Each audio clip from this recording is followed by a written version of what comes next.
Hello നമസ്കാരം, ഞാൻ ഇനിക്കാണ് കേട്ടോ. അപ്പോൾ ഇതാ നമ്മൾ കുറച്ച് ചെടികൾ വാങ്ങിയിട്ടുണ്ടായിട്ടോ ബാൽക്കണിയിൽ വെക്കാൻ വേണ്ടിയിട്ട്.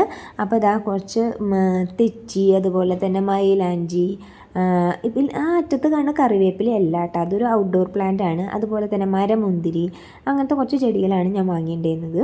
അപ്പോൾ ഇത് വാങ്ങിയതിന് ശേഷമാണ് നമ്മൾ ഈ ചെടികൾ വെക്കുമ്പോൾ, ബാൽക്കണിയിലൊക്കെ വെക്കുമ്പോൾ, പ്രത്യേകിച്ച് ഫ്ലാറ്റുകളൊക്കെ ആകുമ്പോൾ മണ്ണ് ആയിട്ട് നടുമ്പോൾ നമുക്ക് പൊക്കിയെടുത്ത് വെക്കാനൊക്കെ, വലിയ ചട്ടിയിലോട്ട് വെക്കുകയാണെങ്കിൽ പൊക്കിയെടുത്ത് വെക്കാനൊക്കെ വളരെ വെയിറ്റ് ആയിരിക്കും അല്ലേ.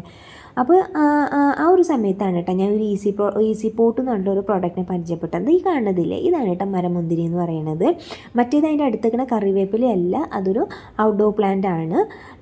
പിന്നെ ഇതാണ് കേട്ടോ ആ ഒരു ഈസി പോട്ട് എന്ന് പറഞ്ഞിട്ടുള്ള ആ ഒരു ഇത് വെച്ചിട്ട് നമുക്ക് ഫ്രൂട്ട് പ്ലാന്റ് ആയാലും വെജിറ്റബിൾ പ്ലാന്റ് ആയാലും നമ്മുടെ ഇൻഡോർ പ്ലാന്റ്സ് ആയാലും ഔട്ട്ഡോർ പ്ലാന്റ്സ് ആയാലും എല്ലാം വെക്കാം കേട്ടോ. അപ്പോൾ ഇത് ഞാൻ ഓൺലൈനിൽ നിന്ന് വാങ്ങിയതാണ് കേട്ടോ. അപ്പോൾ ഇതിൻ്റെ ഒരു പ്രത്യേകത എന്താ വെച്ച് കഴിഞ്ഞാൽ, ഇത് നമ്മൾ ചിന്തേരിപ്പൊടി ഇല്ലേ, അത് നമ്മൾ ട്രീറ്റ് ചെയ്തിട്ടുള്ളൊരു പൗഡറാണ് കേട്ടോ ഇത്.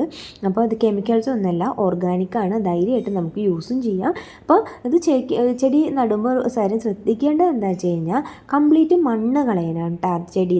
അപ്പോൾ നമ്മൾ ആദ്യം ഇതുപോലെ പതുക്കെ മണ്ണൊന്ന് കളഞ്ഞതിന് ശേഷം ഒരു വെള്ളത്തിലോട്ട് നന്നായിട്ട് ഇറക്കി വെച്ചിട്ട് റൂട്ടിൻ്റെ അവിടെ നന്നായിട്ടൊന്ന് വാഷ് ചെയ്തെടുക്കുക കേട്ടോ.